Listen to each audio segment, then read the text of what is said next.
Знаете ли кой плаща на вашия финансов консултант? Ако услугата му е безплатна, то аз имам лоши новини за вас. Днес ще ви разкрия каква е разликата между независимия и зависимия финансов консултант и защо това може да ви струва десетки хиляди евро в дългосрочен план. Ще използваме 3 въпроса, за да разберем разликата между двата типа консултанти, а също така да видим нашия консултант от кой тип е. Въпрос номер 1. На кого е лоялен? Зависимият консултант работи за конкретна институция. Това може да е банка, застраховател, брокер или посредник. Те са негов работодател и съответно той очаква да получи заплащането от тях, като по този начин той действа като търговски представител и следва план за продажби, като се опитва да реализира съответните финансови продукти на дадената институция. Независимият от друга страна най-често работи за себе си. Свободна професия, фрилансър, наречете го както искате.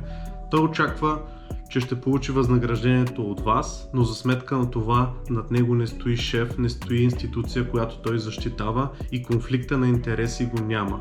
Тоест, вие му плащате, но получавате на 100% неговата лоялност. Въпрос номер 2. Какви продукти предлага? Зависимият финансов консултант може да предлага само от продуктите на неговата компания или от менюто на работодателя си. Няма достъп до целия пазар или дори да има, няма интерес да ви предложи оттам, защото комисионната си я получава само като продаде продукт от компанията, за която работи. От друга страна пък независимия финансов консултант има достъп до целия пазар и може да ви предлага от всички възможности. Така, имайки по-широк избор, може да се намери по-лесно, по-изгоден и по-подходящ продукт за вас. И последният, но може би най-важен въпрос е: кой плаща сметката? При зависимият консултант най-често услугата е безплатна. Защо? Защото той получава заплащането си от институцията, за която работи, под формата на комисионна, когато ви продаде конкретен продукт.